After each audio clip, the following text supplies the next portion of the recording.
నమస్తే, welcome to Suman TV. నేను పద్మిని. ప్రస్తుతంతో పాటు ప్రముఖ ఆధ్యాత్మికవేత్త లక్ష్మీ నరసింహస్వామి ఉపాసకురాలు శ్రీమతి స్రవంతి గారు మనతో పాటు ఉన్నారు. మాట్లాడదాం అక్క. నమస్తే అక్క. నమస్తే పద్మిని.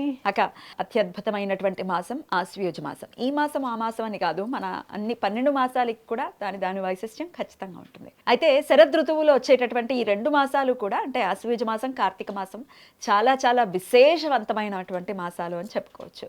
ఇక ఏకాదశులు మనం మాట్లాడుకుంటూనే ఉంటాం. ఏకాదశులకి వాటికి ఉన్నటువంటి ఇంపార్టెన్స్ కానీ సిగ్నిఫికెన్స్ కానీ చాలా బ్యూటిఫుల్గా మీరు ఎక్స్ప్లెయిన్ చేస్తూ ఉంటారు. వేదిక్ స్విచ్ వర్డ్స్ని కూడా పరిచయం చేస్తూ ఉన్నారు. ఏకాదశి అంటే ఆ విధి విధానాన్ని పాటిస్తూ కూడా వేదిక్ స్విచ్ వర్డ్స్ని చక్కగా చదువుకునే విధానాన్ని కూడా చెప్తూ ఉన్నారు. అయితే ఈ ఆశ్వయుజ శుక్లపక్ష ఏకాదశి 3వ తారీఖు శుక్రవారం శ్రవణ నక్షత్రంతో, ఎప్పుడు అలాగే వస్తుంది, ఇప్పుడు కూడా అంటే శ్రవణ నక్షత్రం అయితే ఏకాదశికి ఉంటుంది. సో వచ్చేస్తోంది 3వ తారీఖు. ఎట్లా వినియోగించుకోవచ్చు ఈ ఏకాదశిని మీ ద్వారా? తప్పకుండా చెప్తాను పద్మిని. నువ్వు అనగానే మనం ఇందాక మాట్లాడుకున్నాం కదా, వైశిష్ట్యత ఏంటి అని అనుకున్నప్పుడు అనంత పద్మనాభ స్వామిని పూజించాలి ఈరోజు అని చెప్పి మనం అనుకున్నాం. ప్రకృతి ఎప్పుడు కూడా అయ్యో మనం ఇది చేయలేకపోయామే అని అనుకోకుండా సెకండ్ ఛాన్స్ అనేది తప్పకుండా ఇస్తుంది అనేది మనం ఎప్పుడు కూడా గుర్తుపెట్టుకోవాలి.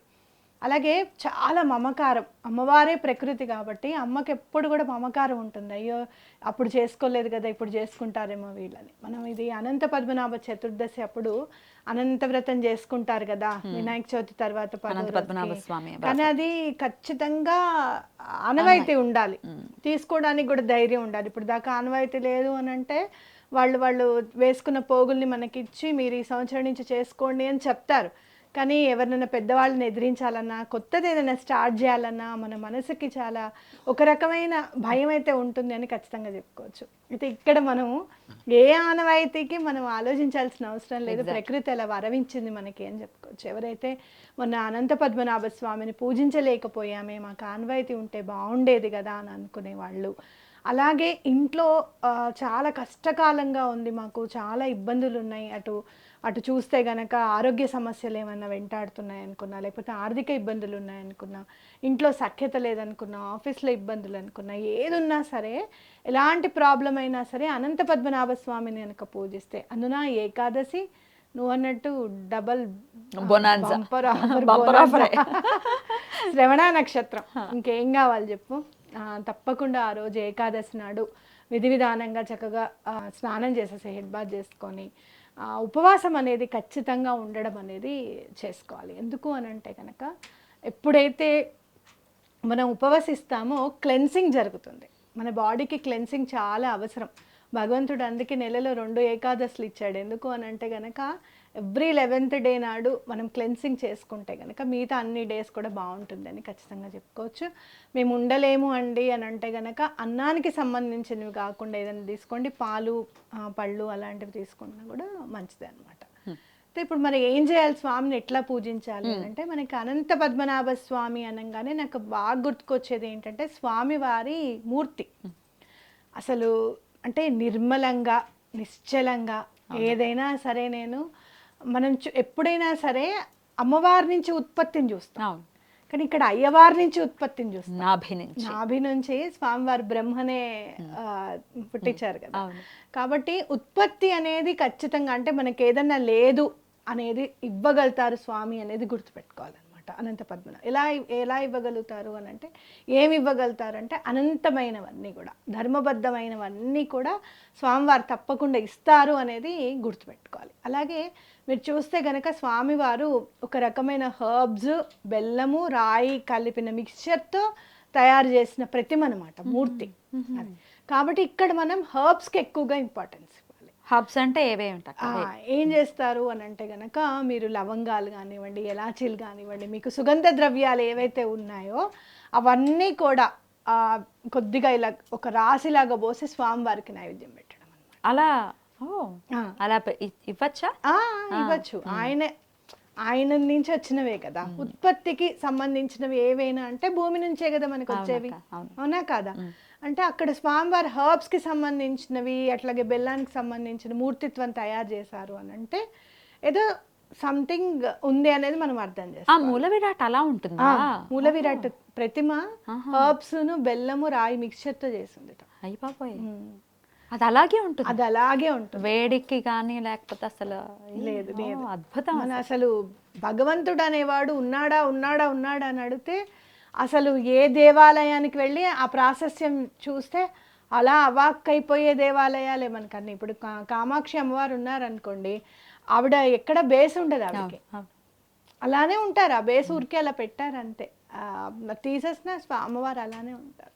మనం ఎన్నోసార్లు అనుకున్నాం కదా, నవ్వుతూ ఉన్నట్టు ఉంటారు అమ్మవారు, అభిషేకం చేస్తూ ఉంటాయని చెప్పి చాలా మంది చూసిన వాళ్ళు కూడా మనకి చెప్పారని అనుకున్నాం మనం.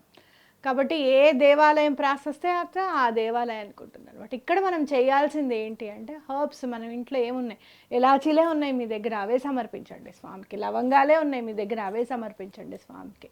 చక్కగా సమర్పించి ఈ సంవత్సరం అంతా అది వాడుకునేటట్టుగా. మళ్ళీ పాపాంకుశ అసలు పాపాంకుశ ఏకాదశి పేరు కూడా అంటే పాపాలన్నిటినీ కూడా పారద్రోలడానికి ఏకాదశి అంకుశములా పనిచేస్తుంది. అద్భుతం. అవునా? పాపం అంటే ఏంటి, మేము అసలు ఏ పాపం చేయలేదండి అని అనుకుంటూ ఉంటాం. ఒక్కొక్కసారి మనసుతో కూడా ఎవరైనా ఏదైనా తిట్టారనుకో, కోపం వచ్చి మనసులో తిట్టుకుంటాం, అది కూడా పాపమే. కాబట్టి కానీ తప్పదు, తిట్టుకోకుండా ఉండలేం కదా. కాబట్టి అలాంటి పరిస్థితి రానికుండా ఉంచు స్వామి అని చెప్పి కూడా మనం దండం పెట్టుకోవడం అన్నమాట. అట్లాగే పిల్లలు ఉన్నారనుకో, పాపం వాళ్ళు పొద్దున్నే లేవరు, వాళ్ళ చదువులని కాస్త పొద్దున్నే లేచి స్నానం చేయకుండా లేదో వాళ్ళ తరహాలో వాళ్ళు చేస్తూ ఉంటారు. అలాంటివి కాకుండా వాళ్ళకి మంచి బుద్ధి ఏర్పాటు చేయమని చెప్పి మనం దండం పెట్టుకోవడం కూడా చాలా ఇంపార్టెంట్ అనమాట. అద్భుతం అక్క. ఈ విధంగా ఖచ్చితంగా చేసుకోవచ్చు ఆనాడు పాపాంకుశ ఏకాదశి నాడు. అయితే శుక్రవారం ఏకాదశి రావటం ఎటువంటి సిగ్నిఫికెంట్గా దీన్ని చూస్తారక్క? శుక్రవారము ఏకాదశి రావడం అంటే నాకు చాలా ఇష్టం. ఎందుకు అని అంటే కనుక, వెంకటేశ్వర స్వామికి శుక్రవారం నాడు అభిషేకం చేసి స్వామి వారికి పట్టు చీరనే పంచలాగా కడతారు తిరుపతిలో. మీరు చూస్తే కనుక అభేదం అనిపిస్తుంది. స్వామిని ఒకసారి వెంకటేశ్వర స్వామికి మీరు చక్కగా మామూలుగా ఫేస్ చూసామనుకో, బాలా త్రిపుర సుందరి లాగా ఉంటుంది అసలు ఆయన ఫేస్ అంతా కూడా, అంత ముగ్ధ మనోహరంగా. అంటే ఏంటంటే అమ్మవారికి అయ్యవారికి తేడా లేదు అనేది ఖచ్చితంగా కనిపిస్తుంది నాకు. కాబట్టి అలా శుక్రవారం నాడు అని అంటే అమ్మవారికి సహితంగా మనం చేసుకోవచ్చు అనేది మనం గుర్తుపెట్టుకోవాలి. రైట్. ఏకాదశి అంటే ఖచ్చితంగా ఉపవాసం చేయాలి, ఉపవసించాలి అనేది మనకు తెలిసినటువంటి విషయమే. మరి ఈ ఏకాదశి నాడు ఉపవసించిన వారు మరునాడు ద్వాదశి ఏ సమయంలో పారణ చేయొచ్చు? మార్నింగ్ ఈసారి పొద్దున్న 8:30కి పారణ చేయొచ్చు. అయితే ఈసారి ఎటువంటి పరిస్థితుల్లోనూ ఎవరికైనా ఇచ్చి తినడం అనేది ఖచ్చితంగా అలవాటు చేసుకోండి. ఇప్పుడు మీరు అపార్ట్మెంట్లో ఉన్నారు, వాచ్మెన్ ఉన్నారు, ఒక అరటిపళ్ళు ఏవో ఒకటి వాళ్ళకి ఇచ్చి మీరు వచ్చి అప్పుడు భోంచేయండి. ఎందుకు అని అంటే గనక ఎలాంటి పాపాలైనా తొలగింపజేసేది అన్నదానం.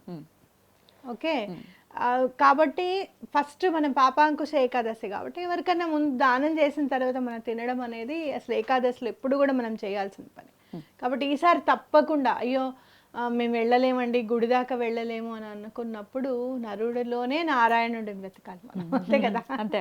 కాబట్టి ఎందుకంటే పొద్దున అంతకు ముందంతా ఉపవసించి ఉంటాము, అప్పటిదాకా ఉంటుంది. పారంట టైం వస్తుంది అన్నప్పుడు ఇంకా సన్నగిల్లు మామూలుగా వెళ్ళి రావాలి అని అంటే కష్టం అవ్వచ్చు. కాబట్టి అక్కడ ఇంట్లో దగ్గర ఉన్న వాళ్ళకి ఎవరికన్నా సరే, లేని వాళ్ళకి కాస్త పళ్ళు అలాంటివి ఏమైనా ఇచ్చి అప్పుడు మీరు భోంచేయడం అనేది చూసుకోండి ఖచ్చితంగా. అలాగే వేదిక్ స్విచ్ వర్డ్స్ని కూడా చెప్తూ ఉన్నారు మీరు. ఎటువంటి స్విచ్ వర్డ్ ఖచ్చితంగా ఈ ఏకాదశి నాడు అలా స్మరణ చేసుకోవటం అనేది ఖచ్చితంగా చేయాలంటే ఏం చెప్తారు? నాకెందుకున్నా శుక్రవారం వచ్చిందిగా, ఆశ్వీజ మాసము, ఆ లలిత అమ్మవారిని అసలు ఇందాక నుంచి నువ్వు అడగక ముందు నుంచి నా మనసులో అదే అవుతుందా. ఎందుకంటే మీరు లలితా సహస్రనామంలో కూడా చూస్తే కనుక దశావతారాలన్నీ కూడా ఆవిడ నఖముల నుంచి ఉత్పన్నమైనాయి అని చెప్పి వస్తుంది.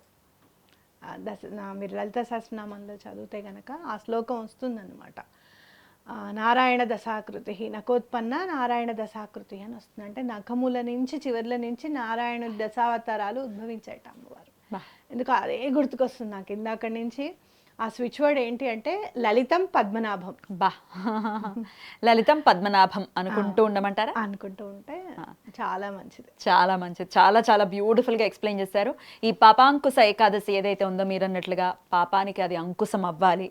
ఎందుకంటే ప్రక్షాళన జరిగితేనే పాపరహితమైనటువంటి జీవితాన్ని మనం ఆస్వాదించాలి. అంటే ఉండాలి మరి సుఖం రావాలి అంటే పాపం ఉండకుండా ఉండాలి కదా. అలా రావాలి అంటే స్వామిని ఆశ్రయించడం మిన ఇంకొక మార్గం లేదు. ఇంకొకటి మనము శ్రవణ నక్షత్రం కాబట్టి తప్పకుండా పిండి దీపం పెట్టాలి. ఎన్ని పెట్టమంటారు? 11 పెడితే చాలా మంచిది. చాలా బాగా కలిసి వస్తుంది. శ్రవణ నక్షత్రం నాడు పిండి దీపం పెడితే చాలా బాగా కలిసి వస్తుంది. అది అనుకోకుండా ఏకాదశి నాడే వస్తుంది, శుక్రవారం కూడా వస్తుంది. అవును, ఖచ్చితంగా అందరూ వినియోగించుకోవాలని ఈ సందర్భంగా మనవి చేస్తూ చాలా బ్యూటిఫుల్గా ఎక్స్ప్లెయిన్ చేశారక్క. కృతజ్ఞతలు. నమస్కారం అక్క. నమస్తే.